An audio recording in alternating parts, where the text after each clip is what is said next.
This video is brought to you by Once Upon a Galaxy, the collectible card battler that hooked us earlier in the year on mobile, and it's now available on Steam. From the team that helped create Magic the Gathering and Hearthstone, Galaxy is fast-paced, free-to-play and fun, which are three of the four most important Fs in the English language, and I'll let you guess what the final one is. It's fun. You'll put together a crew of iconic characters from across myth, legend and fiction, like Lightning Man, King Deceiver, and Whale Obsessor, in the most satisfying team-up since the combination of Pizza Hut and Taco Bell in one building. Yum? Question mark? If you like your games easy to pick up but incredibly deep to master, then Once Upon a Galaxy is for you. So what are you waiting for? Head over to Steam or your mobile app store of choice to start putting your Once Upon a Galaxy crew together today.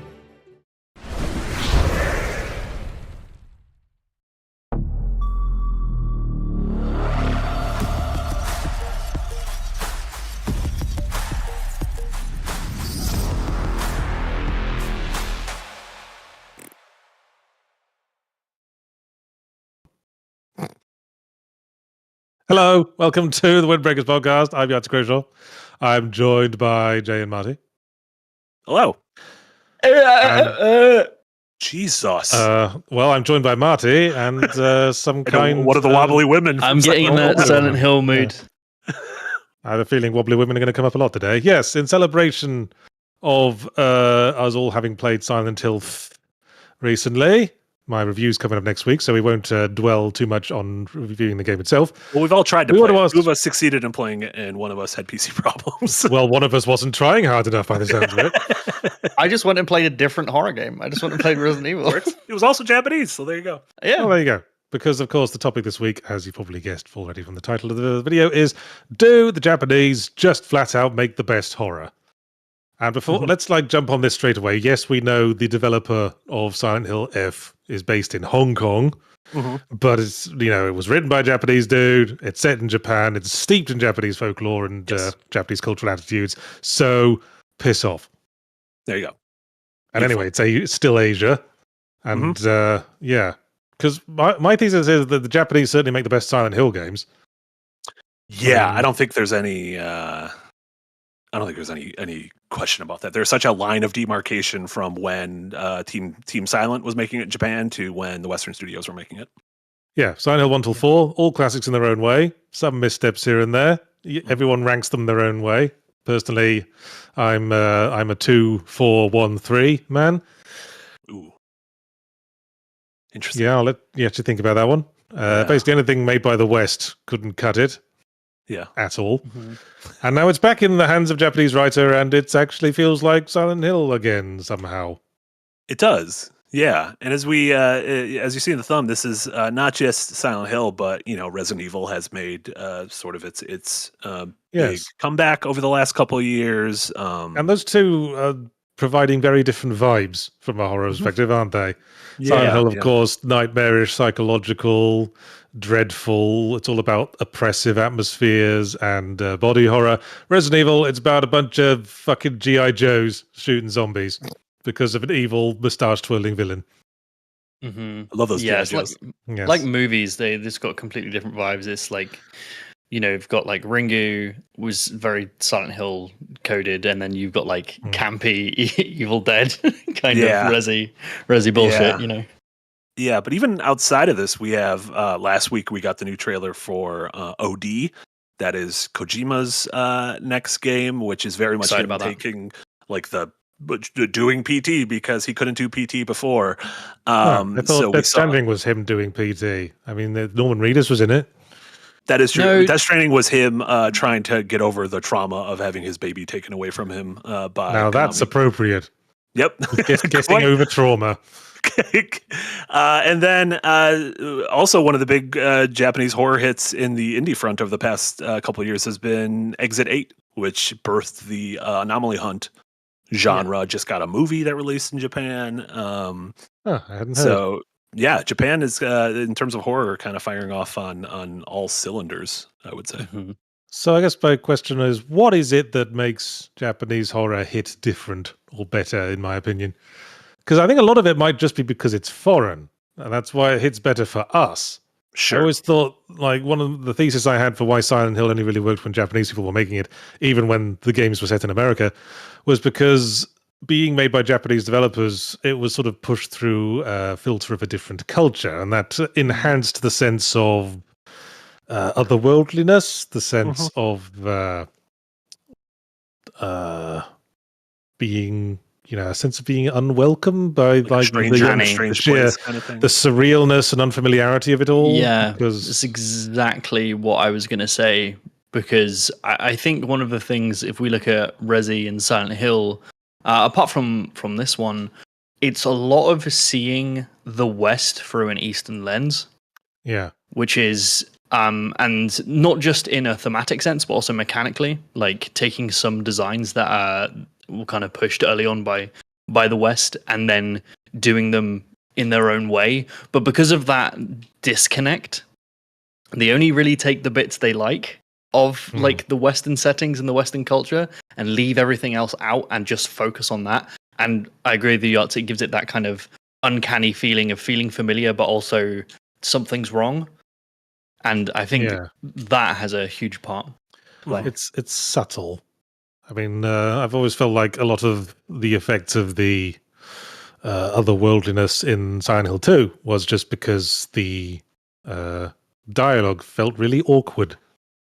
Yeah, same with almost Resi. like it, wasn't. Well, that had a different effect, at least in the first Resident Evil game. Yeah. Almost like it was being written by someone who's not used to English being their first language.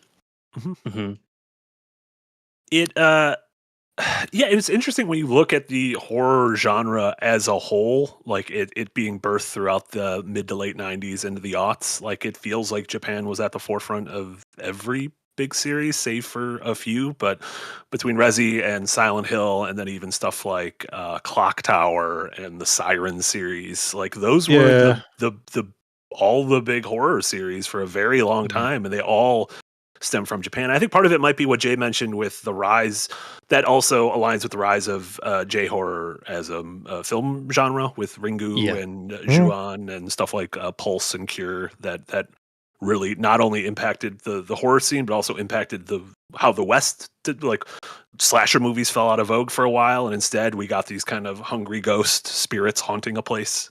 I think every culture producing nation sort of has its own cultural identity that is stamped onto the works. I think horror like very much cuts to the quick with that kind of thing when you look at what a specific culture finds scary. I mean, like American horror, as you say, slasher movies, there's a lot of this sort of moralist vibe to it. Like people get killed because they had sex, people get killed because they didn't listen to their parents and drifted off into the wilderness. The slasher genre felt like a rebuttal to kind of like the rise of notorious serial killers in America throughout like the 60s and 70s and everything. Yeah, but I've always thought with Japan, there's no real moralist leaning to it, and it's almost like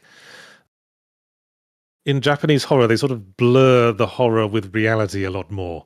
I mean, if you look at something like nothing is emphasized. If you look at something like Ringu, it's just a tape of a girl climbing out of a well and walking slowly towards the camera. There's no like dramatic like cuts. Then like sudden like shifts like weird sort of scary faces. It's literally just a girl walks slowly towards the camera, and it scares the shit out of you because it's so understated. Yeah, it feels like the Japanese, and Silent Hill certainly does this, but it deals a lot with like the horror stems from kind of like generational and societal trauma that is placed on both the individual and the group. Certainly, if you look at Silent Hill 1 through 4, it does that. And then Silent Hill F, certainly deals with that just full on runs straight towards that as a theme, which Resi doesn't do. Like, I don't know what Silent Hill's very easy to stick a theme on. Yeah. Resident Evil, like, do those games have a theme? I love Resident Evil, but like theme. There is a theme. It ends up in an underground laboratory. Right. At that point, I'm like, I kind of want the game to be done. An evil Saturday morning cartoon villain wants to turn zombies into weapons, and in the end, you fight a big wall of snot in a lab. Yeah, that's Resident Evil.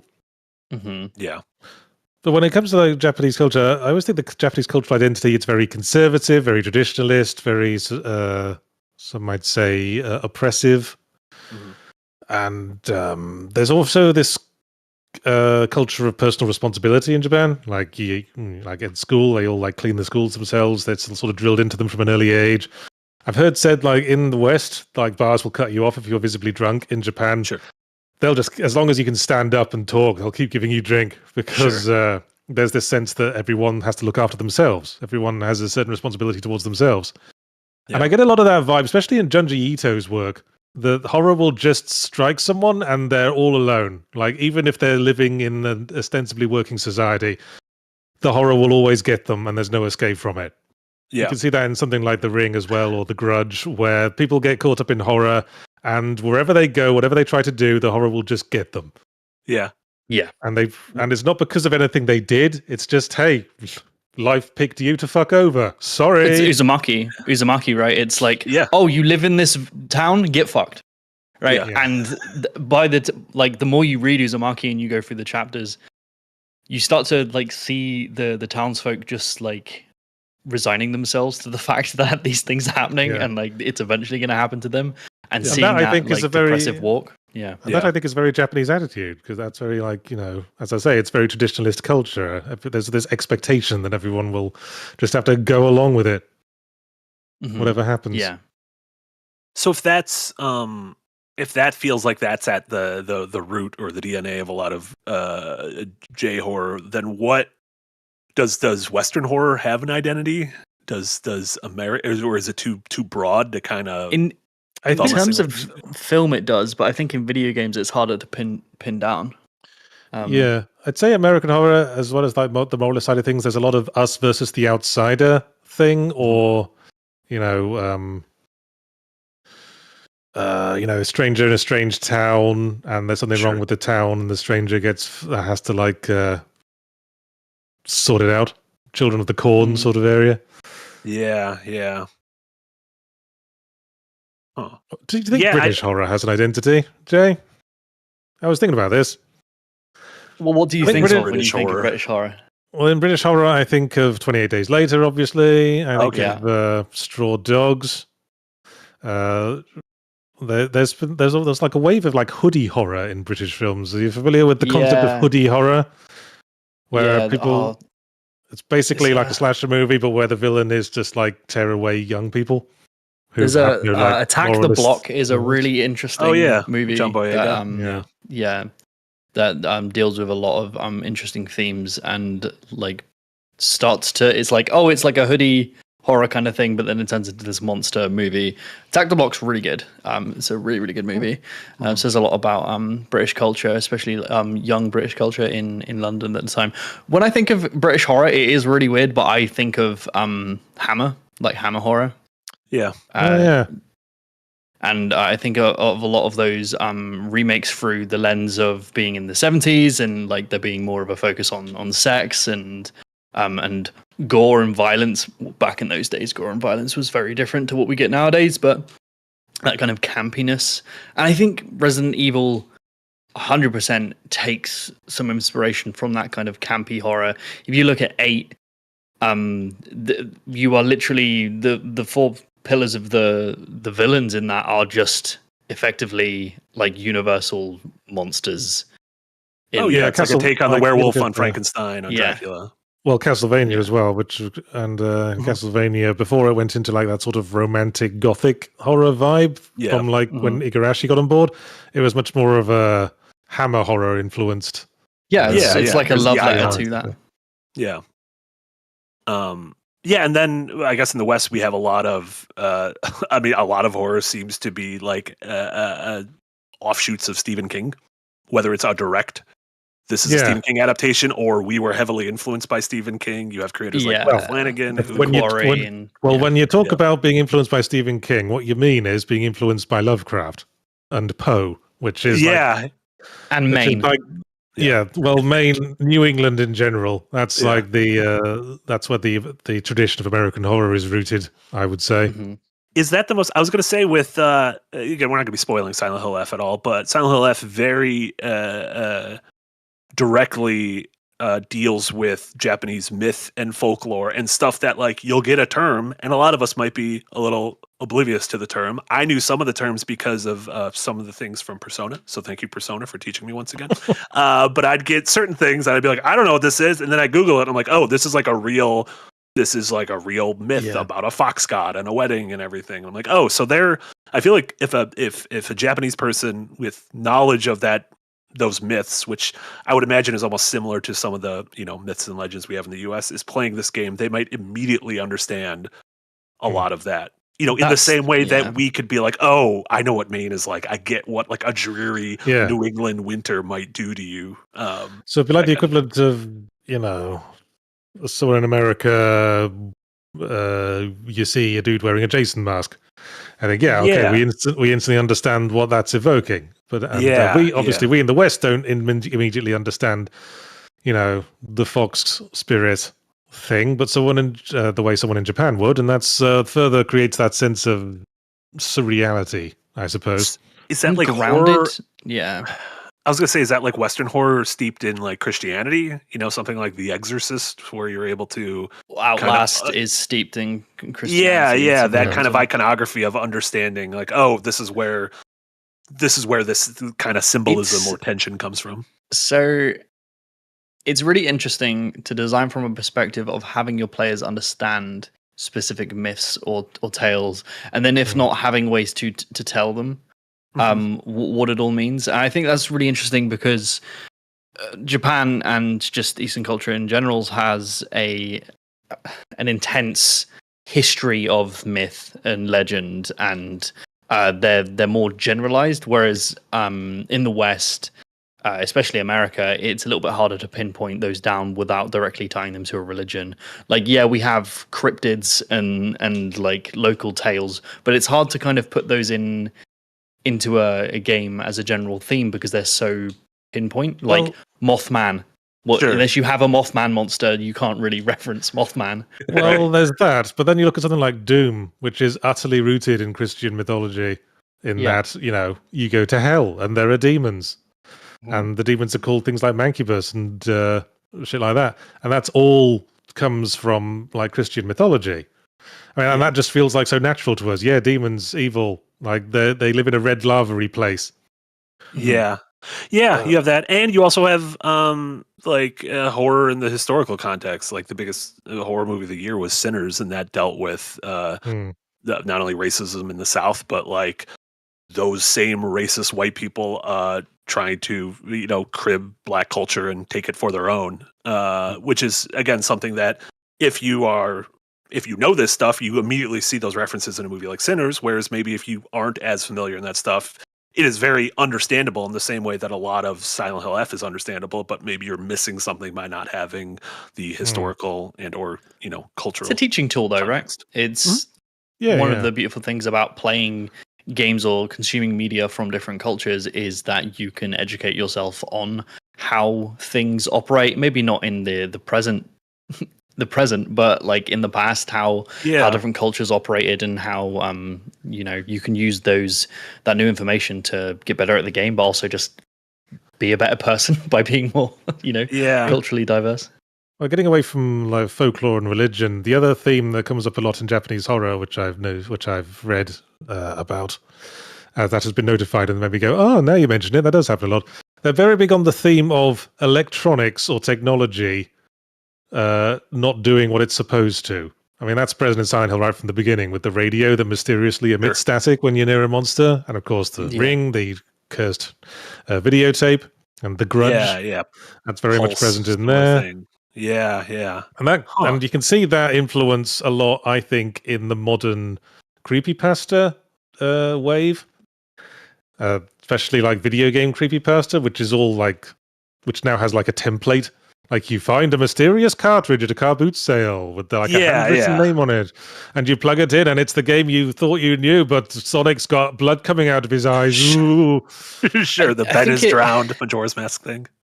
It speaks a lot to taking something that we as humanity have created that's meant to have a singular purpose. It does one thing, and it does that only that one thing, and then taking an outside force that can influence it and make it do things that we do not expect. There's an inherent horror to that in general, but you can also do that mechanically, like Eternal Darkness.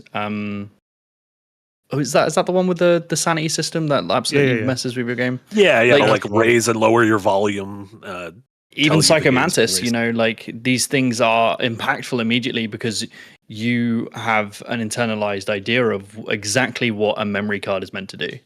And then when the game starts fucking with that, it's visceral. It's like, oh god, right? And if you do that mechanically with what the player's been interacting with the whole time, it can be really, really intense.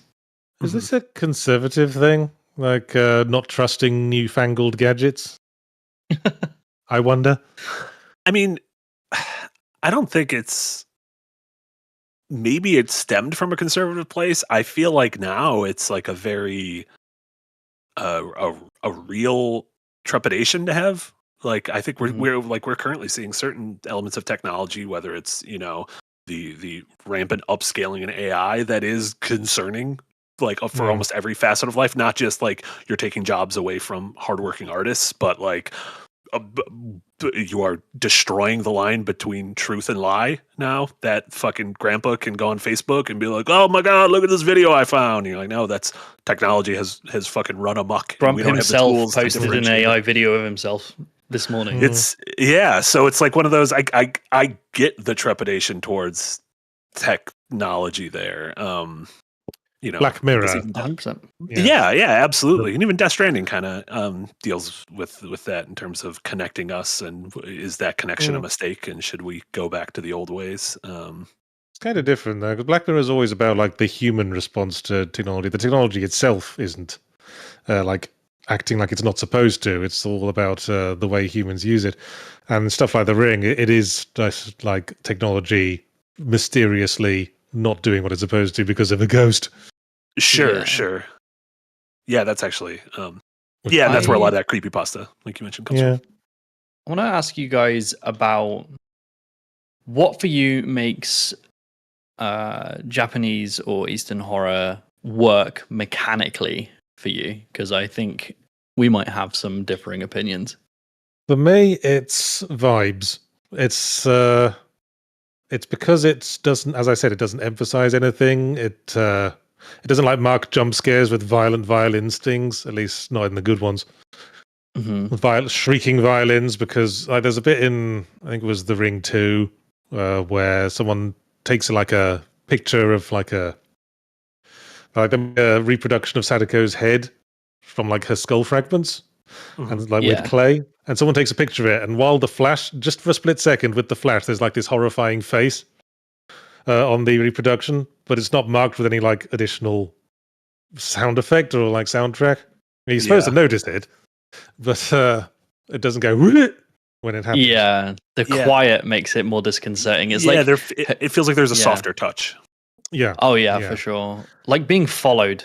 Have you ever noticed in a game? I'm trying to think of an example. Have you ever noticed in a game where you're being followed by something and it's leaving, like doors are slightly open, or Silent Hill F does a great job of that with sound. Silent Hill 2 as well does a great job, because there's a specific moment in the opening forest walk of Silent Hill 2 where as you walk through the forest, you hear your footsteps crunching on the ground. And then you'll hear another set of footsteps that sounds like it's trying to sync up with yours. Yeah. And if you stop, that set of footsteps stops as well. Yep. Oh. Silent Hill F does that in so effective. I noticed it in the rice paddy relatively early on in the game. Yeah. When you'll be walking, you'll hear things, and also you'll spot like there's those scarecrows that have become enemies, but like you'll spot a scarecrow, walk by it, and when you turn around, it's moved its position slightly or turned a little bit, and that's like the the Doctor Who Angels thing. Oh, that fucking pick the right scarecrow puzzle in Silent Hill F. It is that shit. Garbage. I kind of strong-armed my way through it, and then I looked. I was like, "What does this puzzle actually mean?" And I read through it, and I was like, "I still don't understand this puzzle." Classic Silent Hill. I liked most of the puzzles. I guess that's another thing that at least Silent Hill and early Resi had a big emphasis on marrying puzzles with horror. Like, do we feel like puzzles like have a like? I feel like, well, in a video game, tie between the puzzles and the horror, or are they like disparate things? That's like, well, you got to do something, so here's some puzzles. Well, here's what it is: the puzzles in survival horror are the engine. That's like the reason you're exploring every room and exploring every nook and cranny is to find the objects with which to solve the puzzles. The puzzles themselves, it's really just a mechanism to get you moving so that horror can happen to you while you're going through the motions of finding the puzzle solution. They're keys That's and what it's doors, there for. effectively. Yeah, it's the skeleton. It's like the no skeleton onto which can be padded the muscle and skin of the horror. Yeah. They can be because of the themings though, they can be so obscure. Like there's so many puzzles in like Silent Hill 2 where I'm like, what? Like how would you make that leap as a player without just getting to an object and then is the Resi thing of which object do I have in my inventory? Does it interact with this thing? And you just go through and look if it doesn't make sense. Oh, I just thought of another one for Silent Hill F. Figuring out which specific part of wall to hang a calendar on. Oh my god, that one! The fuck? I was on stream running around, being like, I don't know what the fuck I'm missing, and someone was like, "You need to hang it to the left." The problem there is that's just a design problem of the prompt that you can interact with something doesn't show up until you're very close to it. Yeah, I'm just taking notes. I'm working on my review. I need to write those two down. I ran by that calendar wall 5 times before someone was like, "You can hang it to the left of there." And then when I got close enough, the little dot appeared, and I was like, "Well, fuck! Like you don't need to make it visible from across the entire level, but it needs to clue me in." And in the original Silent Hills, they didn't have like contextual button icons. So how would they have clued you in if this had been like Silent Hill 2? How would you have known? I'll tell you what they would have done. As you walk past the wall, it would switch to a camera angle that was pointing directly at the bit of wall. Yeah, the wall or the light would be shining on it or something. Yeah. It's also just understanding contextually. I've been playing Resident Evil 2 Remake, and I've just nearly finished the Leon half. Is this your first time?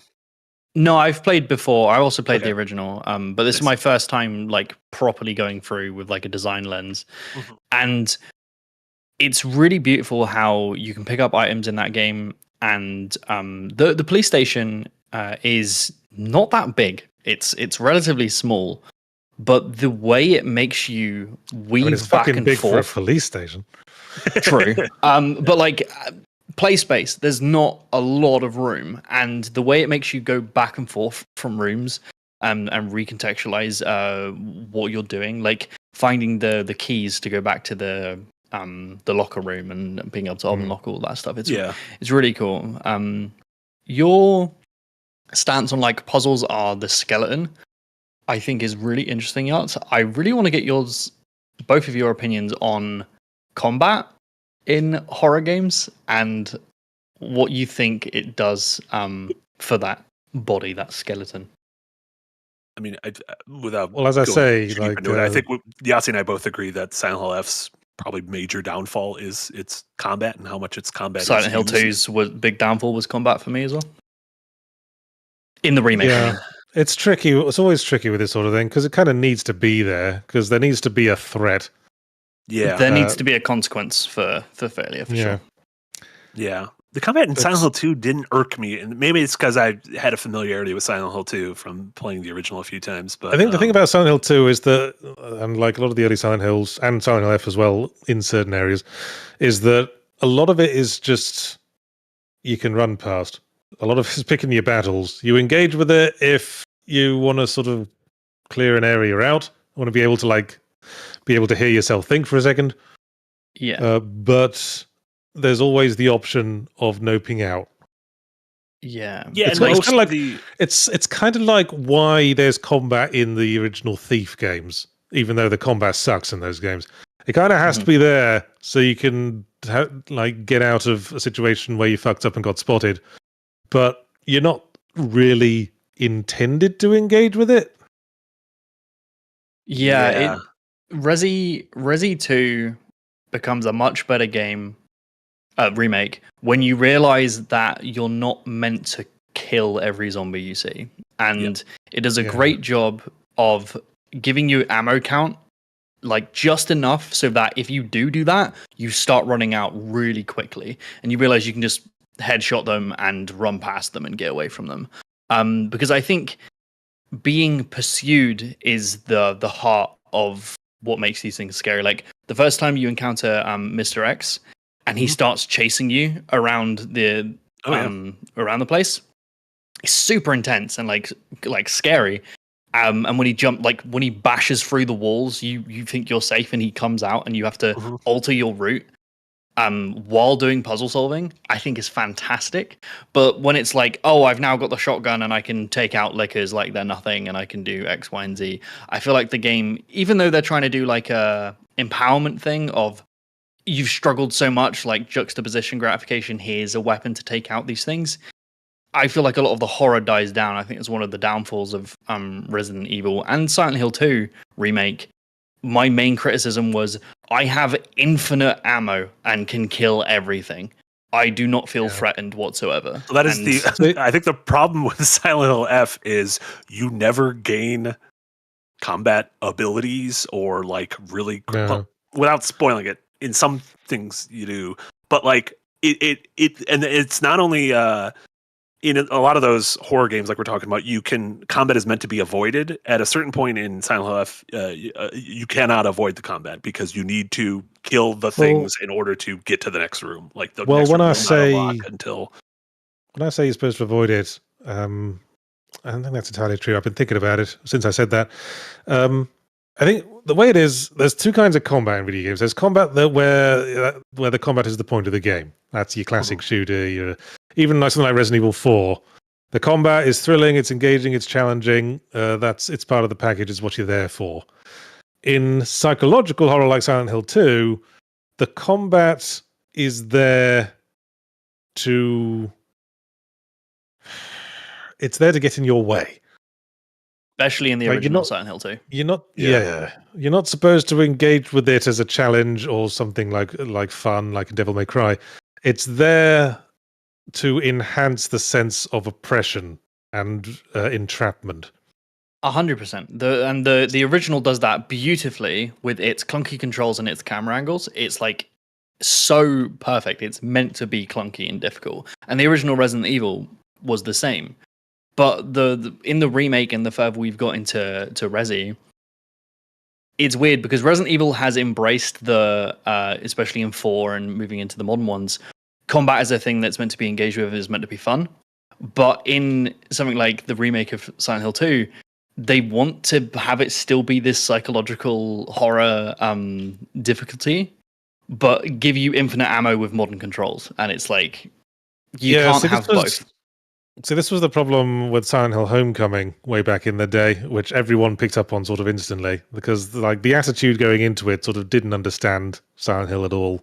They thought, hey, it's got combat. Let's make the combat, responsive and fun and interesting. So you got this survival horror setting, this gloomy survival horror setting with the main character fucking dodge rolling all over the place like Sonic the Hedgehog, and it was just ridiculous.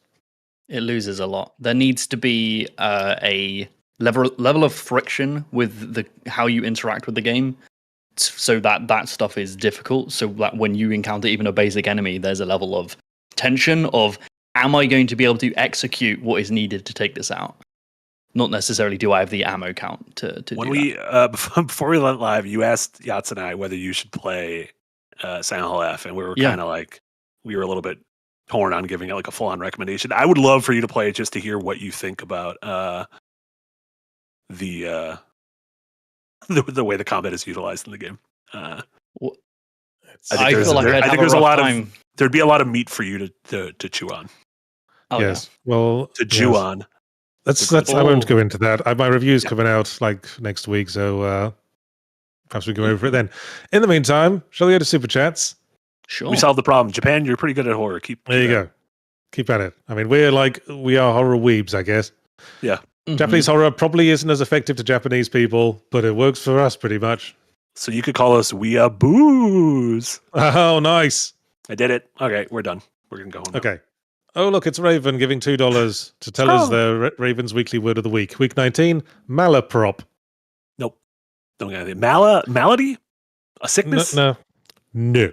A malaprop is where you mistakenly use, replace one word for something that sounds a lot like it, usually for comic effect. And I think the proper word is malapropism. But I I think they're both interchangeable at this point. Also by Tylenol, right? What? Somebody will get that in chat. Yeah, I don't get a malaprop. Tylenol. Malapropism. Yeah. Oh, Tylenol causes autism. It was a bad joke. Okay, Gotcha. no, that was a good one. It was a good one. Also, okay. without spoiling it, between Silent Hill F and all that shit with the administration, tough week for Tylenol. Just a real tough week for little pills. Are there Tylenol references? A real rough week for Tylenol. No, it's just a stupid thing with like the first ending of the game you can get, which Pills play basically- pills play like over-the-counter medicine plays a big role. yeah.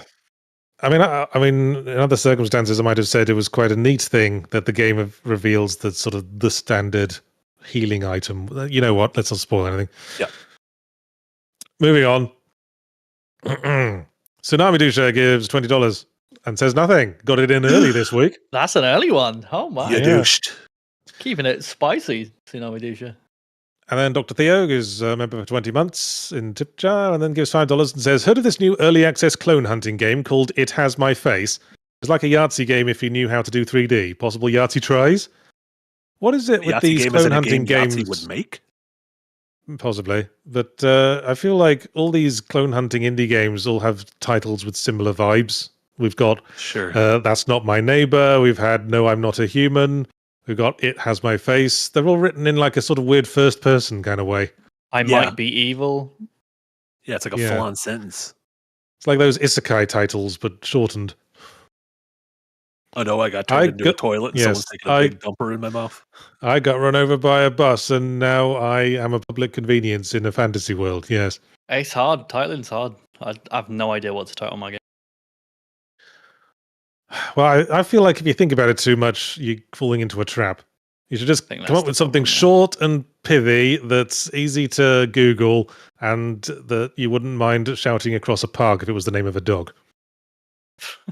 Okay. Like Doom, Quake. These are classics. Quake, here, I'm just gonna Quake. call my name. I'm just gonna call my game Doom. I'm just gonna call it Doom. Fetch the ball, Doom. See, it works. Fetch the does ball, Kingdoms of Amalur Reckoning. That doesn't work at all. Anyway, Fetch the Sleepy ball. Gorilla. I have no mouth, but I must scream. Okay, that's an exception. Sheepy Gorilla gives €6 and says, I know gaming industry is more of a filing topic, but what are your thoughts on the EA takeover by Saudi Arabia and Kushner? Well, I know Nick has a lot of opinions on it. Yeah. Obviously, we're both pro. We love. All three of us love Kushner and the Yes, Saudi we government. love all so of I think those this is things. great. Yes. No, it's yes. dreadful. Did you hear that, Saudi government? We really love what you're doing with the place. No, this is terrible, and also part of the part of the takeover means that they're incurring $20 billion in debt, and so there's going to be massive layoffs. This is terrible. This is awful. This is bad. Yes. Yep. Bad for art. But- bad for but you people. know- bad for everything. In the grand scheme of things, is it really as bad as everything else that's really bad? No, we'll just put it on the pile of bad things. There you go. We'll get to these bad pushes things later. It pushes me more towards indie more and more and more. I'm just like, oh, I've just started playing and really enjoying Skate in early access, and now this has happened, and I'm like, I don't want to support EA anymore. Yeah, So- play more Is indie Skate games. good? Skate looks like it's the most broken game I've ever seen. Wasn't there already a game Skate's called really good. Skate? I like it. I reviewed a game called Skate 2 back in the day. Yeah, That was Skate this is 2. a Is Like, this the same Technically Skate? 4. yep the same Skate 4, franchise, but just basically. coming back. Oh, okay. Skate 4, but Yeah. just called Skate. All right. Alex Armstrong gives $5 and says, only Japan horror I know is a film called Tag, where a gust of wind kills everyone but a schoolgirl and has themes of multi-dimensions and predetermination. That's the only sounds Japan like- horror you know, Alex Armstrong. Yeah. What about Resi? What about Silent Hill? Yeah, What about The Ring? weird inescapable phenomenon kills everyone but a schoolgirl. Yep, sounds like Japanese horror to me. Battle Royale, not really a horror movie, kind of like a weird psychological action film. Battle Royale is an amazing movie. It's so Agreed. good. They ripped off Hunger Games though, so it's not cool. It's true. Magnus Burkhoff gives 50 Norwegian krona and says, Yahtzee, did you use Jack Packard's educational video about pee and poo when potty training your kids? And if yes or no, why? No, I did not. I don't think we used any educational videos to train the kids. We just put them on the potty, and when they finally went in the potty, we said, well done. And broadly speaking, that's how you do it. Oh god. I wouldn't even So know where to dry. start to teach someone how to use a toilet. Well, if you know, I would just be like, child- well, just use the toilet. What else are you going to do? well, if you know that at some point in the future, some liquid or fecal matter is going to emerge from your child, you set them on the toilet in anticipation of that happening, and eventually you do that and are correct. And then you go, "Hey, well done. Have some chocolate. Well done, child." The only thing I've trained to go to the toilet is myself and Ludo. And I was kind of No, I blessed don't with think Ludo. you train. I You don't didn't think you trained train yourself. I to did. go to the I was toilet. trained in the woods and I still went in the potty. I was good. Also, I want someone to re-edit the ring or Ringu, and just instead of the tape of the girl coming out of the well, it's that video of Jack. Yeah, Jack And just then coming out the well like this. Yeah, and then 7 days. 7 days, Jack Packard spawns inside your toilet and crawls up your dick, and you die. Oh Oh no! no. Not my dick.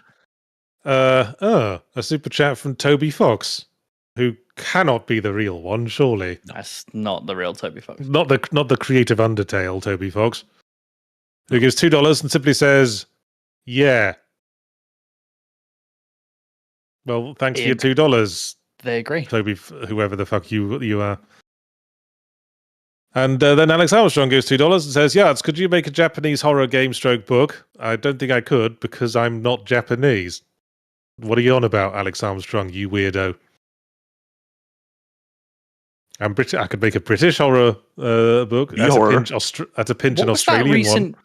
thing? Oh, you played a Japanese game made by British people recently. We played it on Yahtzee Trials. that Oh mascot game. yes, Promise Mascot Agency. Yes. Oh yeah, yeah, Now we're Yeah, seeing that Japan almost- through the lens of a Western lens. That's yeah. There you go. Yeah, I think Interesting. that's the swap of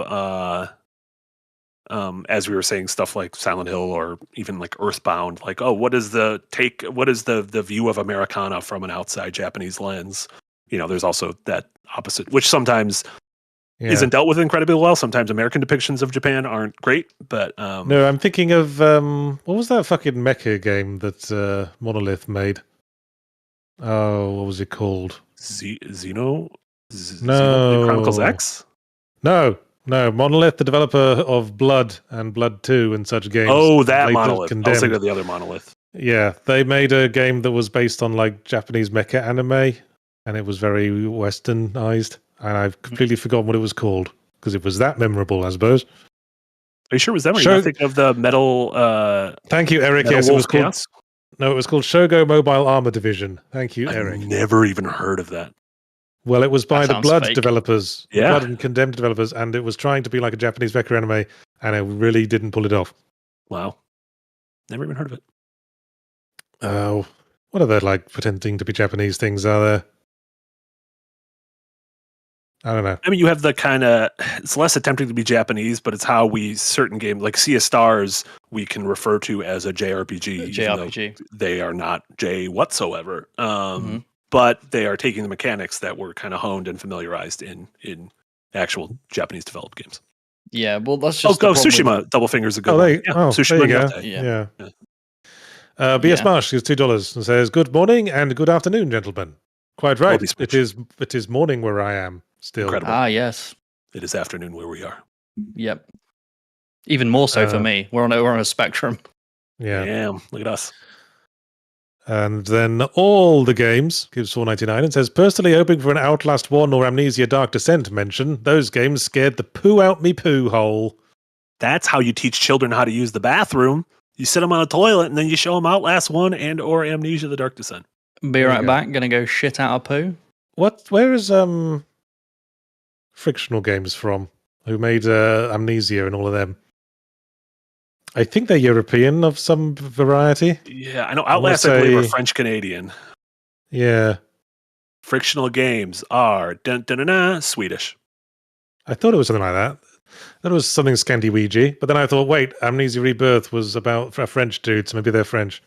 Scandouija. Actually, Amnesia the Bunker was about a French person as well. We've had Frederick Olsen on the DevHeads podcast multiple times. He was the Oh, there you go. the lead. the lead on the bunker. It's a great game. Yeah. Bunker Boys. Then again, Amnesia Machine for Pigs was set in England, so that I guess true. is not reflective of anything at all. Yeah. Next one's going to be set in Japan. Oh. Okay. Fungus Finder gives $2 and says, the French are pretty scary too. Amnesia. Hey, There we we just go. established that was a Swedish game. Get it right. Maybe he just meant Fungus amnesia, Finder. like the French people forget things all the time. This is true. Yeah, okay. But also, speaking of France, Expedition 33, Clair Obscur. That's another game that is very clearly the best like JRPG. Japanese inspired. Yeah, Yeah. yeah. But made in France. I don't know if it was trying to evoke Japanese culture though, except in the sense that it was played like a JRPG. It played like a JRPG. It very much. It felt French, right? Yeah, it felt very It's French. French. Yeah. I mean, you can literally dress up a character in like a black and white striped shirt and a beret, stopping just short of the necklace of onions. Yeah, and a baguette. Yeah. Yeah. Alex Armstrong is $2. Says, speaking of Japan, Doug Bowser is leaving Nintendo. Oh, where else is he going to work? That was the He's perfect retiring. place for him to work. Yeah. Oh, well, Fair fair enough. Making shit tons of money. People retire in this day and age. Incredible. If you run Nintendo America, you have the money to retire. Yeah. And then you can No just one be on else, though. random boards. And I still don't know what being on a board means, but you get paid to do it. Listen, Just give people thumbs up. people got to start putting us on boards. Imagine how much money we could make if we were just boarding. I'm sorry, just referencing Expedition 33. Arrow 12 has just posted in the chat the word weeaboo, but it's spelled Ouiabeaux. And if that's an established term for French weeaboos, that's an excellent term. I love it. Weeaboo. Yes. A weeaboo. Wee wee. A weeaboo. Oui, yes, we are now. Weeaboo. That was beautiful. Wow, I didn't realize you were a native French speaker. Toffee's like, what are you saying?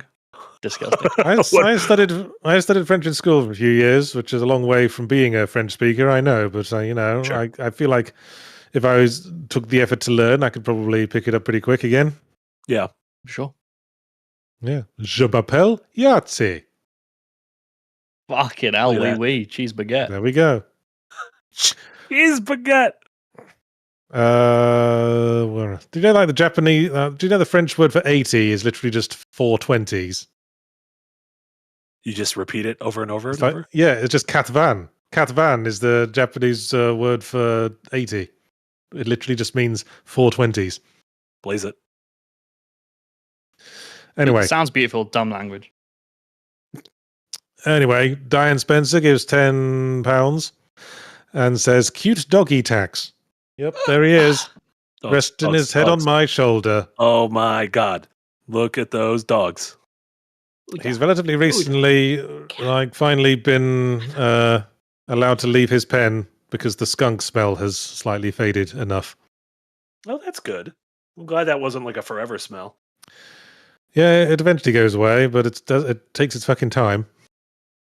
I'm showing off my pet. That's the duck hunt dog, along with his bird friend or bird enemy. I'm not sure the relationship between the duck hunt dog and the goose or duck or whatever. It's probably a duck. It's probably not a goose. Yeah, the dog just laughs at you, right? It's not like he's hunting.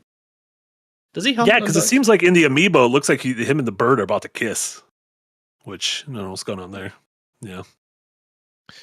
Raven gives $5 and says, wait, what was the first game to have a double jump? This is a callback from last week. Blamed made for this one. Oh, shit. We said we what was weren't the going to name of remember that next game? week. We said we straight up said we're not going to remember it next week, so we shouldn't. It remember was like Dragon or Demon something? Dragon Jumper? Something like that. it was Dragon's the Dogma recent 2 Demon was the first Slayer game. movie. Yes. Yeah, Demon Slayer. Actually, they do double jump quite a bit in that. Hmm. Yeah, It's think true. about that. Infinity Castle and whatnot. Dragon Buster. Dragon Bust. Oh, I was close. Dragon Ball Bag? What? Dragon Buster. Dragon Ball. Oh. Buster is one of those words that seem to come up in Japanese culture when it's translated to English a lot. What's with that? Like Buster the Mega Sword. Buster. Yeah, the Buster Sword, the Mega Buster. Yeah, that is a good point. I don't know what that is. Must be like a Japanese word that's hard to translate to English that they keep using Buster for. Mm, A thing that Big. breaks things. A thing that breaks things that might potentially have a slightly breast-related connotations. I don't know. Also, panic. Have you noticed that the word panic tends to show up a lot in Japanese titles of things that have been translated to English. Yeah, Doki Doki Yeah. Panic. Panic at the Anyway. Disco. That's not Japanese. Might be. Who knows? Where was I? Doublefinger gives €5. It says, it's been said that horror is often about cultural anxieties, racial, monsters like King Kong, political, alien invaders, societal, etc. Well, that was my point, Doublefinger. I'm saying some cultures are anxious about certain things more than others.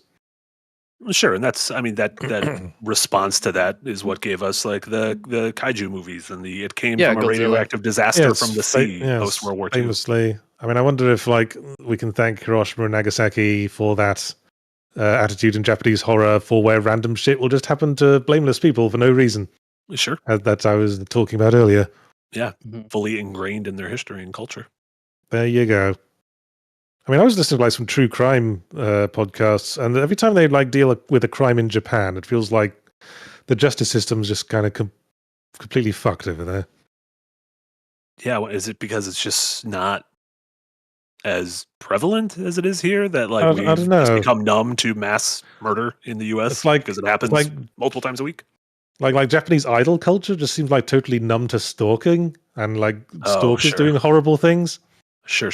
Yeah. Yeah, and that's dealt with like even like the movie Perfect Blue. Perfect Blue, deals with that in a really great way. It's because their justice system's too busy putting away game devs, and rightfully so. Listen, Yuji Naka deserved it.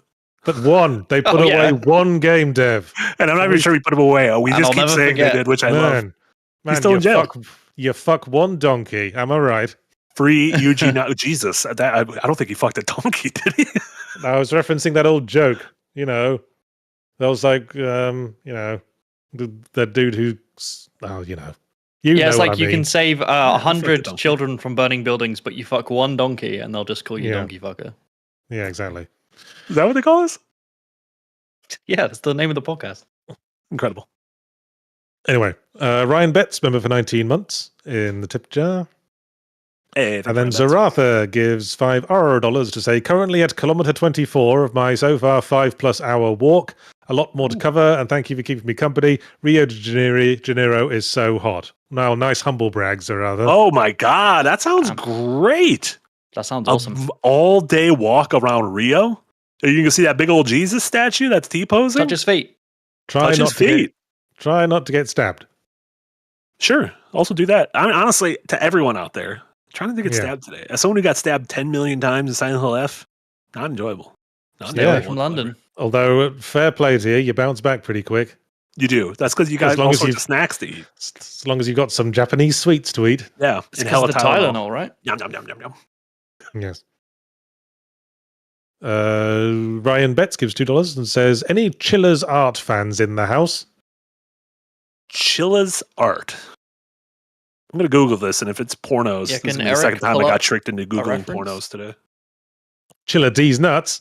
Oh, fucking shit. Is that actually what this? No, this is real. I don't know what Chillers art is. It looks like some indie games. Looks like Japanese indie games. Oh, there you go. Not heard of them. Check them out. Okay. Nick Knoll gives $5. Says, I think some of Japan's mistrust/trepidation with technology stems from the generational trauma of having nuclear weapons used against it. Well, you can't blame that for everything. Change the fucking record. And also, Are you ever going to stop banging on about that one time we dropped a nuke on you? Jesus There's Christ. also enough problems in life to where you can find new problems. Like you can absolutely find new trauma. You just go outside, there's hella trauma out there. To think the a huge technological boom happened in Japan after World War II. Yeah, that's true. Like they were responsible for a lot of technology advancements. Yeah. I mean, they might be traumatized about the Tokyo subway bombing. You ever think about that? Maybe that's where the J horror comes from these days. Yeah, if only they had a horror game based on subway trains. If only. Man, America would fucking love it if Japan was still obsessed with the nuke, wouldn't it? Because then it's all about them, isn't it? All about the Americans dropping their nukes. Everyone in chat, I promise you Yahtzee knows we used the bomb twice. I just assure you with every fiber of my being, Yahtzee knows we used the bomb twice. Yes, fight Hiroshima and Nagasaki. Yes, everyone knows you used the bomb twice, but you used it twice as part of a single military action. So piss off. Fat man and little boy. That's what the problem with chat. Chat's full of fat men and little boys. Yes. And This as is true. everyone knows, Fat Man in Metal Gear Solid 2 was named after the bomb Fat Man, and they were going to have another boss called Little Boy, but they didn't make the cut. Everyone knows it. And the monkey with the diaper smoking cigarettes in Metal Gear Solid 4 is just cool as hell. Everyone in chat, take a side. Which are you, a fat man or a little boy? Think about it. Well, I'm much Make a closer to stance. Fat Man these days. I'm feeling more like the baby with the monkey with a diaper smoking cigarettes. Why did you More bring like a that big up? boss. What? Because he's the dude in Metal Gear Solid 4. Yeah, but I was talking about Fat Man and Little Boy in MGS2. And of all the things in Metal Gear you could bring up, just to randomly I bring think up about the that monkey monkey in a lot. diapers. That's honestly might be the thing I think about the most in Metal Gear is that monkey who is wearing a diaper, smokes cigarettes, and drinks sodas. The last thing you think of when you go to bed, the first thing you think of when you wake up is that. Yeah. I look at the sky, night sky, and all I see is her. Uh-huh. It's just a monkey in the diaper smoking a heater. Moving on. A superb owner gives $2 and says, how would you rank the second wind staff by weebness level? Ooh. Well, let's think about this. The weeb spectrum. So obviously Marty's on the far right of it. Who's on the furthest left of the weeb spectrum, would we say? Nick. Nick, yeah. I mean, he's been playing Persona at the very least. But forced to play Persona for money. Yeah. I wouldn't, Sure. that wouldn't Yes. bump him up. Yeah. I think I might be a weird one because, like, You don't really watch I that much read a anime, lot do you? of, Oh, you like- do? Yeah. I also have a fucking Berserk tattoo. Yeah. multiple Berserk tattoos. Well, I guess I'd put myself in the middle because I am open and I enjoy to Japanese culture, and I've enjoyed a lot of Japanese culture in the past, and I will seek out Japanese games if I'm looking for good experiences, but not to exclude everything else in the world. Yeah, I think I'm slightly above you. Like, I watch a little bit of anime. I read quite a lot of like Japanese horror manga, and Berserk is one of my favorite things ever. But I wouldn't say I'm a weeb, right? I wouldn't classify myself as a weeb. So Yeah. I think Casey's probably. Also, we got it. Everyone's just saying Marty's on the far right. God damn it! Why did you have to use that? Casey watches a lot of anime as well. The far end of the There you go. spectrum, shall we say? Yeah. mhm. And I'm going Right, to be that's good. in Japan for 2 weeks in about 5 weeks. Beginning of Oh, November. you Hell yeah. weeb. I What love was that. that? Like an acquaintance of mine once said to me, like, you've never been to Japan? I don't know why, but you really struck me the sort of person who'd want to go to Japan. I was like, what the fuck does that mean? I mean, you've made a living of Video games. talking about video games. Yeah, it doesn't mean I doesn't mean I want to go to Poland. There's an awful lot of video games coming out of Poland these days. Yeah, but there's hella pierogi there, Gołąbki. As someone who's been to Poland to look at video games, it's Yeah. pretty good. They give you a Yeah. lot of vodka. Yeah, for your job. Uh-huh. Anyway, Blistered Soul gives $1.99 and says spirits and masks and identity, i.e., Majora, is common. Yeah, there's a lot of masks in Japanese culture, isn't there? Yeah. Big on them masks. Even Majora is a good example of Blistered Soul because even I feel like there's a lot of Japanese non-horror games, which I think we did a full episode of, like our favorite horror moments in non-horror games. Yeah, Like yeah. when I think Yeah. of like Mario dealing with horror and Zelda dealing with horror, and those aren't horror games. Same thing with like he Metroid. gets chased by a kabuki mask in Mario 2, doesn't he? He does absolutely. Yeah, that scary mask Mm-hmm. that comes out of the ground. Yeah. Yeah, and even like the eel in Mario 64, the ghost house in Mario World. Oh, And granted, fucking like eel. spooky is like a level theme. You know, you could have put spooky in your level themes when you said all the different biomes. You know, the Mario biome video. Like Yeah, Spooky's that's on like its one own. of the less commonly trodden biomes. Yeah. Cool stuff. Anyway, yes. King and Commoner gives $20 and says, so, I spent last October watching a different J-horror movie each day. Loved Wow. it. But while there's a lot of great stuff, at least part of the reason it skews so good is that there's a big quality filter on what reaches the US. That's fair. There's a lot of Yeah, that's a good countries point. have a reputation for making really good such and such because it's just because they make a lot of such and such and Sure. only the good stuff gets exported. Like British Yeah. comedy. Britain has a Yeah, there you go. reputation for really good comedy. That's because you don't see the shit that doesn't make it overseas. And there's a lot of Yeah. shit. I think that exports like that are certainly a factor, but also time is a factor. When we look back at like if someone says, "Oh, my favorite console was the Super Nintendo or the PS2," and you can name 20 or 30, outstanding games on it. but you just because of that time, you just refute. You don't mention the 1,000 bad games that were on it because over the course of generations or decades, you end up just focusing on the goodies. I mean, this is just Music, the nostalgia effect, isn't it? Everyone says the modern movies are shit these days, and they've always said that Sure, because yeah. you only remember the classics from every given era. Music is the exact same thing. 100%. No, music Yeah. peaks when you're 12. Yeah, Scientifically. yes. The best Everything music was peaks when you're 12. Everything That's is true. downhill after 12. Magnus Burkhoff gives 50 Norwegian kroner, says Mr. X loses stroke gains, depending on what scares you, a lot of horror when modding him into Thomas the Tank Engine with that dapper theme. There you go. People mod the shit out of the new Resident Evil games. I've seen it. Yeah. Yeah. They must be Fucking quite topless easy to Leo. mod. It seems like almost all Yeah. games are easy to mod. People are always crushing it. Tenacious, Well, just it's- tenacious fans. Well, it's probably well advised of the developers to make their games easy to mod because it's like end of life existence. Some Sure. longevity, yeah. Yeah. Alex Armstrong gives $5, says, you said horror and comedy are two sides of a coin. Do you think Japanese comedy has the same effect on its audience as the horror, or is it too nonsensical? I'm glad you said that, Alex Armstrong. Good question. Because I have said the horror and comedy are two sides of the coin. They're both about provoking in like immediate visceral reaction. Yes, I've enjoyed a lot of Japanese comedy because it has this added surreal element. And as a fan of British comedy, I like a surreal element in my humor. Yeah. Agreed. Like And it's- I feel like horror and the archetypal surreal comedy. And like a joke and a scare can follow a similar setup and punchline and payoff Yes, arc that, And if- that the other and has. I've watched a lot of Japanese comedy where you don't understand because you're like missing cultural attachments that makes the jokes make sense. Mhm. But for me, that just like makes it sound like absurdist humor, Yeah. which Like, works for me. Something like Cromartie Yeah, High agreed. or Yeah. Yeah. Fungus Finder gives $2 and says, if the MC attacked faster, would that be better? Main character. I main don't character know. of Silent Hill F. No, I don't think so, because then that's just has Make the it Silent Hill worse. Homecoming dodge roll problem where it's focusing too much on making the combat effective when it should be focusing on giving you like a chance to escape from it. Yeah, combat should feel like I think when the combat works in something like Silent Hill 2, it's a last resort that Yeah. you use in order to give yourself a little window to get the fuck away. Whereas the combat Do you so think- often in Silent Hill F That's is what like, here is Remake was a missing. Devil May Cry-esque combat arena. You need to clear it out before the door opens and you can leave. What? Is it me? Or is the dodge in Silent Hill F kind of nuts?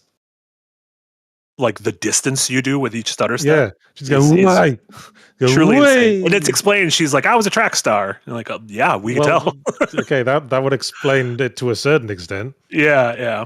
But that's always I know we keep going back to this, but that's I feel like the struggle with Silent Hill F is it puts in elements of combat that are meant to be kind of exciting. It puts in your perfect dodges. It puts in your counterattacks, like your little parry windows. You got counters, you got your focus window that makes countering stamina easy. points. But stamina, sanity. It feels like it goes half-ass with that, and then is like, by the end of the game, is like, well, here's a shit ton of it that you have to deal with. Yeah. Like every time you have to fight the like giant monstrous pregnant woman monster, they always lock down the room so you can't escape. And it's the only time they do that with regular monsters, and it's just struck me as odd. Yeah, it's annoying. Anyway. Bleh. Deeb's Scrub gives $2 and says, We Are Booze is a $2 goof. We Are Congratulations. Real good one. And then Peter Parker SL gives $2 and says, What King book would make for a good horror game? There have been video games based on Stephen King books. There was an adventure game based on The Dark Half once. Wasn't very good, but it was I there. didn't even know that. Yeah, sure enough. Eric's got it right there. Yeah, Oh, there you go. and then there's a lot of games that I assume the first Silent Hill was somewhat inspired by his story, The Mist. Well, famously, all the streets in Silent Hill are named after horror Authors, right? authors, and one of the That's streets right. is called Barkman Road, after There you Richard go. Barkman, which was Stephen King's famous Pseudonym. pseudonym. Yeah. I feel like being trapped in a hotel while you're slowly going insane could work as a game, a Silent Hill or a Shining game. Yes, yes. I think there's a couple of games you could point to as being directly influenced by that Yeah, intention. there's an argument that the Long Walk, which just got its a movie adaptation, was one of the inspirations for Battle Royale, which in and of itself created an entire genre of game. Because the actual experience of playing the long walk would just be a lot like Desert Bus, I think. Sure. Or what if it was like Baby Steps, where you had to do specific Yeah. steps for each thing? Yeah. Yeah, well, that would be pretty harrowing, especially if you're still playing the same character. Yeah. Yeah. Oh yeah, that's You're right, Sovereign. The yeah. Mist, the event in the Mist the event in Half-Life is kind of inspired by the Mist as well. It's like the government accidentally opening up a little rift to like a spooky dimension. Yeah. Yeah. Yeah, there's a lot of King in a lot of things because he's just been so, Prolific over half a century. because he's written so many fucking books over the years, and that so many have been adapted. He's like made a permanent imprint on Western culture. Mm-hmm. You were talking about the King in Yellow for a second there. I spaced out. I was like, yeah, they are in a lot of things. Yeah. Important King. Honestly, reading Stephen King books, the actual reading of the books kind of leaves me cold. I'm not a fan of his writing style, but that's just me. I recently saw The Long Walk, and I could smell Stephen King on like just the dialogue and the way the characters were named and everything. It's like it's just had leaves that a weird King taste in my stank mouth. on it.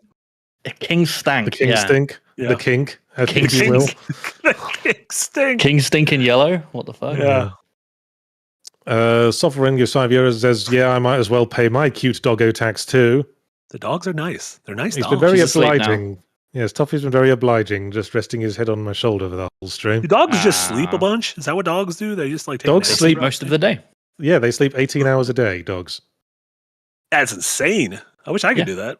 They The got. only time to, I do that is when I'm deeply depressed. I'll sleep like 18 hours a day. They got to You become preserve a their dog when you're energy depressed? for when become a they dog. see a squirrel. Yeah. Mhm. To use all Anyway. their energy at once. Johnny Rogers gives $2 and says, "Marty, was Pragmata confirmed as a Mega Man game?" Quite the It opposite. came out- Capcom yes. straight up said it is not. You know what? Man, you got called out. Sometimes developers lie. So who knows? Remember when statement Shinji said, Mikami said "Marty he cut his own Sleever." head off?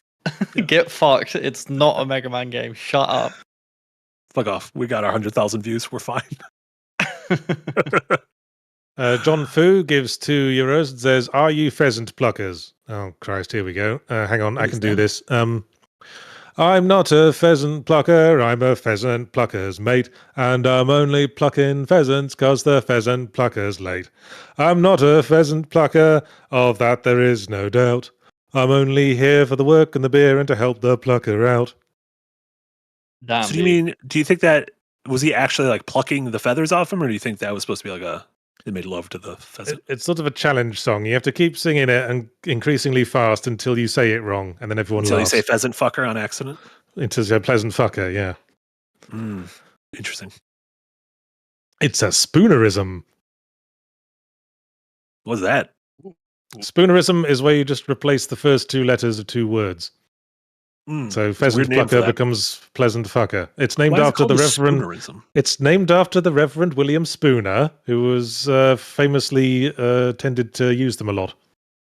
Yep. Is that Like he Spoonie wants- Bard? Is that Cuddling. why we use Spoonie Bard?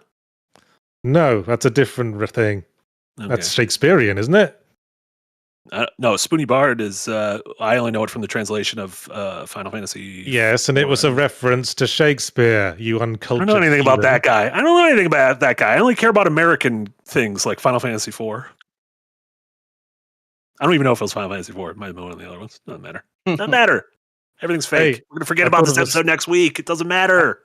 I thought of a Spoonerism-based joke. Let's hit it. Yeah, go for It's it. one of those good jokes where you can put in like the media figure of the age. We'll be What's the the judge if difference? it's a good joke. What's the difference between Oscar Wilde and Donald Trump? Oscar Wilde was a shining wit. Whining shit. Beautiful.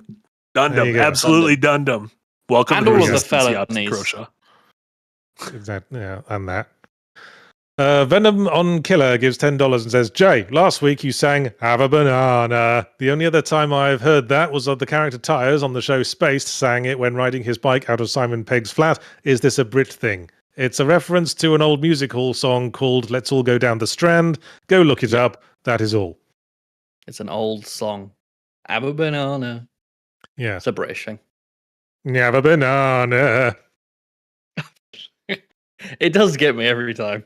I love Yeah. it. Marty is slipping into the Brit dimension. Yeah, I know. I feel like it's like I'm hearing like the British version of the Silent Hill alarm go off, and all of a sudden, like the like paintings in my house are like decaying, and all of a sudden it's just like fucking British shit. They're all getting bowler hats and canes. The Silent Hill alarm was the British alarm, like the British like air raid siren Air raid. during the Second World War is the Silent Hill alarm. One thing I really like Silent Hill F does with its musical cue, it uses a specific instrument, and that instrument almost replicates the sound of the siren in its soundtrack. I noticed that. There's no actual siren in the world, but that instrument does it, which I think is pretty cool. Yeah, there's no statutory radio, but specific music plays when you're near a monster. Yeah. Did they, when you were at school, ever take you to like World War II museums and then put you in bomb shelters and turn the air raid siren on to like scare you? Oh, I don't remember them doing that. I remember being in living museums where there was a lot of air sirens playing, and I think I got to wear a World War I helmet once. Oh, yeah. I like multiple times as a kid. They would take us once a year to like a air raid replica and turn the siren on and just be like, see, look, it's really scary, isn't it? And about like the third time I was there, I was just like, yo, this is the point where they put the siren on. Okay, yeah, cool. It is a scary sound though. Did they teach Threads growing up, or did you guys have to watch Threads? No, we didn't have to watch. No, that was literally a horror film, Marty. But they didn't show it to school kids. Oh, I wasn't sure. It's like I don't even know what Threads is. It's like a nuclear. It's like It's a hyper bleak post-apocalypse movie. Oh yes, and super surreal imagery. Yeah, I know that one. It was just on my mind because I have a group thread where we play that game Framed, which is like Guess the Game but for movies every day, and I was the only one who got Threads, and no one else had even heard of it. Nice. I was like, I think it's a big British thing. Zakalwi Elithiomel gives €5, says, here's a €5 gift to Second Wind and a treat for any William listening to Yachts. William, you are a strong, independent man and you fucking rock. Now go get it. I like that.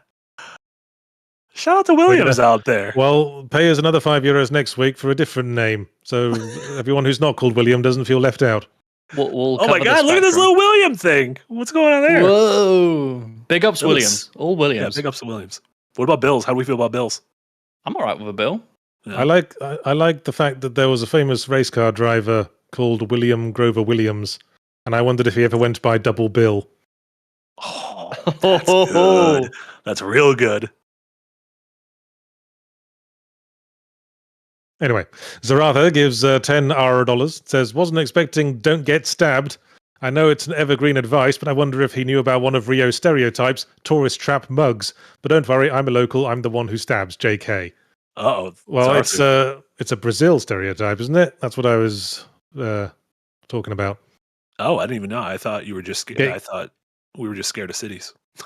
No, tourists getting mugged. It's a Brazil problem. Oh. That's not good. Generally. He's gotta keep your wits about you. Yeah, keep your wits about you, you'll be fine. And keep your valuables in the hotel room. Dr. Theoga $5 says, I'm quite behind, so I don't know if someone already asked this, but I wonder how Japanese people think of Western horror. Well, you'd have to ask a Japanese person, I suppose. Yeah, I wouldn't be surprised if they also get a sort of uncanny vibe from it coming from a foreign culture. Sure. Agreed. Like, how would a Japanese person feel about watching The Witch, for example? Yeah, that again seems very rooted in like American folk horror. Yeah. And I would love to see a Japanese translation of the dialogue of The Witch, of like how does older timey like New England dialogue translate into Japanese? I bet that's weird. Wouldst thou like to live deliciously? Japanese people, get in touch. Always, but particularly now. Peter Parker SL gives $5. Says, also thanks for all the shout-outs this episode. No lie, my real name is Tyler Knoll. I don't believe you, Peter Parker SL. He said no lie. Can't lie. Tylenol, rough week for Tylenol. T-Pain's full name is Tylenol Painkiller. Damn it, that's good. Was he looking for a name and just happened to glance at the medicine cabinet? It's like, damn. Yeah. Well, it's good a name as any, I suppose. There you go. Just Existing 45 is member for 20 months in the Green Gang. Says, haven't been able to watch for ages. Love you guys. Hey, thanks for Thank you so much. Thanks for just existing. Yeah. Yes. We appreciate you. Yeah. Good job on that. Scary Synth gives £5. Says, just showing support. Big fan. Looking forward to scary movie season. Never saw Tag. Make sure you're watching the right Tag, because there was a shitty comedy that came out a few years ago with like John Hamm and about a group of friends who play Tag. So don't watch that one. You can watch another scary movie.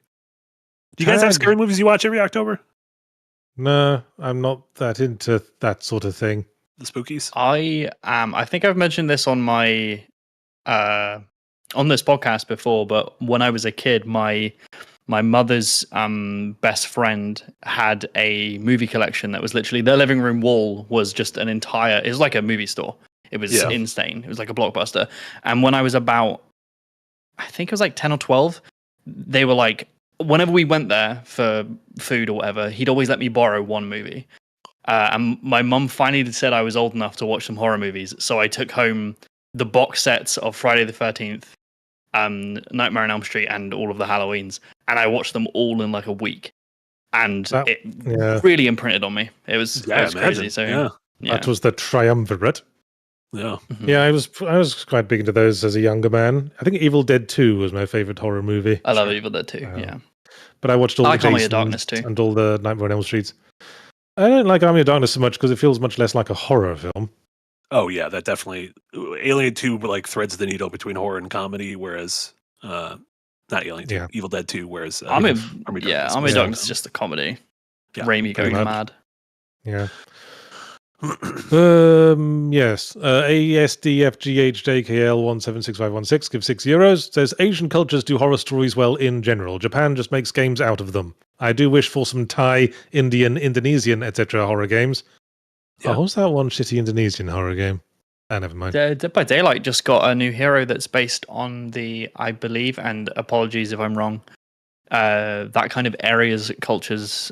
Of course. I mean, it's like a head with guts hang out of it. They made a movie about it. Oh, wonderful. Of course, if we wait long enough, Dead by Daylight will introduce every single human being who has ever existed in the world as a character. Head with guts coming out The design of this monster is really, really cool. Yeah, I can't remember the exact name of it's like a mythology. I know the one. It is a famous like Asian horror monster. Yeah.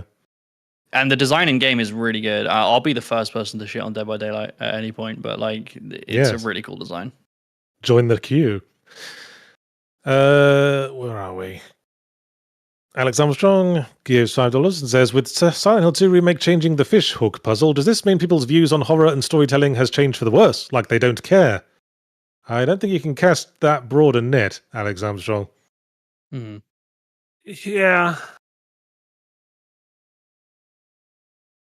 Which I think it's mostly just like if you put that much money into a AAA horror game, you kind of need to ultimately edges are sanded down just to reach the biggest audience possible. So, yeah, I don't think it's really audiences changing that much, and more of, that might be a AAA-ism. Yeah. Twas ever thus. Things always change. Except war. War never changes. That's true. Oh my God. We always remember. Catherine Reutz gives $10 and says, have a good October, all. You know what? I'm going to have a great October.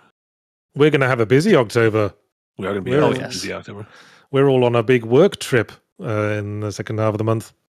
Mm-hmm. Yes, which means Windbreaker on Monday the 20th of October and Monday the 27th of October are a bit TBDs at the moment. Maybe we'll try it. We'll try to do one from Milwaukee. Fuck it, we'll do it live.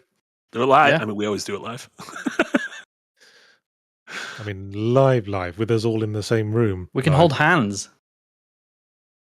Yeah, I'll bring my life-size Eric doll as well to join us. We could play a Unless board you guys game were while we're doing planning it. on packing your life-size Eric dolls. Oh, we can play Kaplunk. Shit. I love Kerplunk. Fungus Finder gives $2. Says this super chat exists solely to lengthen the cast. Fuck you, Fungus Finder. I need my lunch. I'm hungry. You did a great job, Fungus Finder. I hope you find so much. Thanks for giving us money, Fungus Finder. Fuck you. Sterling Lyons gives $5. Says, where do you feel Eastern Bloc horror falls into the mix? Stuff like Roadside Picnic, Stroke Stalker, Metro, Chernobylite, Into the Radius. Well, there's certainly a lot of horror coming out of Poland, or just Blooper Team specifically. Yeah, Eastern Europe is really pumping it out. Yeah, I mean, a lot of the stuff mentioned in that, the Roadside Picnic, Stalker, Metro stuff is obviously Chernobyl horror, in the same way that the kaiju horror was like post World War II horror. Turns out a lot of horror in our entire culture in the world is inspired by nuclear disasters. Yeah, shocking. Yeah, couldn't imagine why. Yeah. And Electric Prunes gives, speaking of nuclear disasters, gives $5 and says Stuart Ashen saw Threads in grade school. Insane movie to show kids. Fun fact: they saved money by filming in Sheffield because it already looked like that.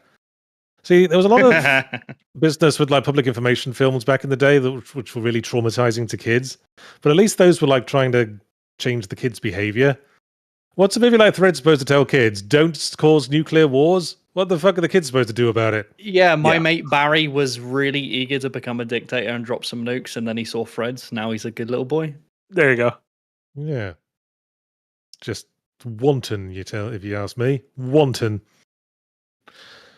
Anyway, that's the end of the Super Chats. So thank you very much for tuning into this very interesting and highbrow cultural discussion on Japanese horror. I was Yahtzee Croshaw. Jay and Marty were here as well, and also my dog, Toffee, who's suddenly seeming alert now he's picked up on closing out the podcast vibes in my tone of voice. Yes. More content. Yes, we do that, don't we? We do make content, for example, this week my fully Ramblematic video on Borderlands 4 will be out. And I'll also have my usual Wednesday stream, Yahtzee Tries, on Wednesday afternoon. And on Thursday, I'll have a new semi-Ramblematic, which will be about Silk Song. Yes. Ooh. So frequently, semi-Ramblematic is about a game we all stopped talking about 2 weeks ago because of the schedule. But if you're holding out for my Silent Hill F review, that'll be the week after this coming review. Boom. There you go. So next week, perhaps I should have said. Right, that's my stuff. Plug more stuff. Jay, you had a new video go up this very morning. Oh my god, yeah, Hades 2 came out last Thursday or Friday, and you can see a hot piping fresh design delve on Hades 2 and how its imbalance is what makes it, and how they do that with percentage chance of success over a wide range of spectrum of players. Really like that video, so check that out. Let me know what you think in the Design Delve chat in the Discord. There's going to be a Dev Heads this Friday. And I'm sure we'll get, when we get into Spooky October, we'll get a schedule put together for spooky streams and see how that comes together. I'm especially eager to play some Spookums, so look forward to that. What you got, Marty? Yeah, later today at the normal time, we'll have Hot Monday Energy. They're going to be playing, sticking with, I believe, a spooky game. The thumbnail looks spooky. Eclipsium. I don't know what it is, but the thumbnail's scary. So they're going to play that tonight. And then we should have normal streams going on the remainder of the week. And one thing we should probably mention is that people keep asking where our stream VODs have gone. Yes, great question. Yes, and we have stopped putting out the stream VODs on the main channel subscription list because, they kind of clutter things up. And the algorithm might not like them so much. So now they're all unlisted. But where can they go to find those, Marty? There is this playlist right here. So bookmark this. This playlist right here. If you bookmark this, all of the various stream VODs should be appearing in this. So if you see this is going to have the VOD for tonight's stream. It had Dokapon over the weekend. It had Jess's Night Range stream last week. Jay and Jess's Once Upon a Galaxy. All the stuff for Silent Hill first 2 hours, Yahtzee tries. So yeah, we're doing that for now just to see if, not having those long 2-hour videos on our main feed helps at all with the algorithm. I don't know if we're going to keep this forever, but we're seeing. I mean, we're trying to figure things out. We've had a boost, maybe because YouTube like flicked some of their switches to the other side because we complained about it. Mm-hmm. But who knows? Something's working, so let's stick with what we're doing. Yep. Mm-hmm. Also helps that big games are coming out now. We went from being like, what the fuck are we going to review to, oh, there's too many games to review right now. Oh shit, how are we going to fit it all in? Yeah. Thank goodness for late December when fuck all comes out. Anyway, Yay. Sovereign brought in one last super chat, €5, to say super chat money can buy you more lunch. Think, Yahtzee. Hey. I don't need to buy it. It's already in my house. It's just all these super chats are not hastening the pace at which the lunch is getting into my mouth. Not hastening the haste. That was a Spoonerism. Ooh, Dundam. Oh my god, I learned something. I won't remember it next week, but I learned it for a little bit. That's nice. Well, anyway, that's it from us then. See you all next time. I'll see you all on Wednesday. Bye to all the wobbly women out there. Wobbly William, the wobbly women and the Williams.